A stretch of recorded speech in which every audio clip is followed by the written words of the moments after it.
L'exemple fidjien. À l'heure du référendum d'autodétermination de la Nouvelle-Calédonie du 4 novembre 2018, il paraît très instructif et éclairant de présenter le cas fidjien qui partage de nombreuses caractéristiques avec la Nouvelle-Calédonie. L'hétérogénéité démographique fidjienne, toute proportion gardée, rappelle celle de la Nouvelle-Calédonie. 57% de Fidjiens d'origine mélanésienne, 37% de Fidjiens d'origine indienne et 6% de Fidjiens d'autres origines. Par comparaison, la population calédonienne est composée à 45,7% de Mélanésiens, 33,4% d'Européens, 12,1% d'Océaniens et 8,8% d'autres origines. À son accession à l'indépendance en 1970, la Constitution fidjienne organisait le corps électoral en collèges électoraux spécifiques pour chacune des trois composantes démographiques, mélanésienne, indienne et autres, créant ainsi une ségrégation entre origines ethniques. C'est un peu ce que fait le projet de constitution du FLNKS lorsqu'il prévoit que le futur Sénat coutumier, organisation oligarchique, non démocratique et émanation de la seule ethnie mélanésienne, participerait à égalité avec la future Assemblée nationale à l'élection du futur président de la République qui lui-même proposerait le futur gouvernement. Cette fausse bonne idée d'un corps électoral multiple fut sans conséquence au départ, à Fidji, puisque l'on vit même le parti mélanésien de l'Alliance remporter une large victoire grâce en particulier aux 24% d'Indo-Fidjiens qui avaient voté pour ces candidats. Mais des dissensions apparurent cependant assez rapidement entre communautés, puis se radicalisèrent. Un des leaders mélanésiens déposa même une proposition de loi proposant l'éviction du pays de tous les Indo-Fidjiens et leur rapatriement en Inde, aux frais du Royaume-Uni, bien entendu. Des troubles intenses suivirent les élections d'avril 1987 et un jeune lieutenant, Sitiveni Rabuka, fit un premier coup d'État suspendant la Constitution, puis un second coup d'État l'abrogeant définitivement. Une constitution raciste donnant la majorité à l'ethnie mélanésienne fut adoptée en 1990. Les troubles et la mauvaise réputation du pays eurent raison de l'économie fidjienne.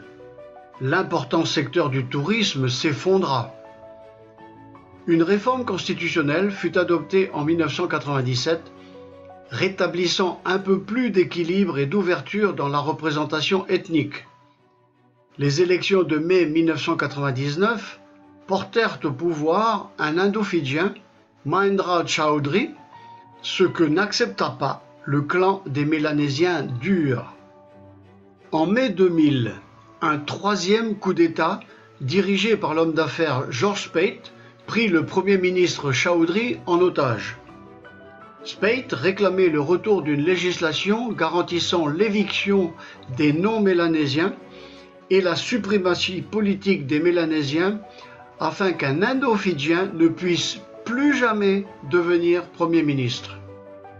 Dans cette situation, quelques jours plus tard, le chef des armées, le commodore Frank Bainimarama, prit le pouvoir, rétablit l'ordre, décréta la loi martiale, négocia la libération des otages, fit emprisonner le chef putschiste et transmit immédiatement le pouvoir à un gouvernement de transition.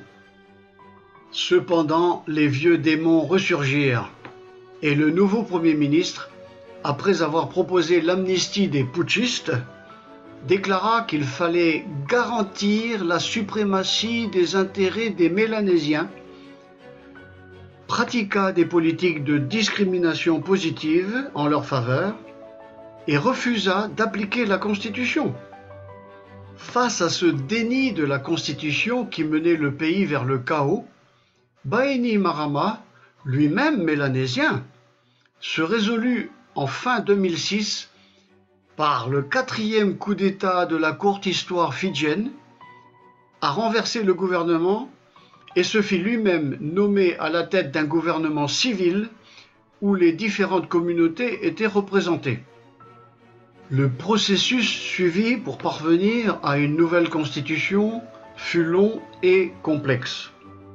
Finalement, la nouvelle constitution, conforme aux normes de la communauté internationale en matière d'égalité des citoyens, fut adoptée en fin 2013.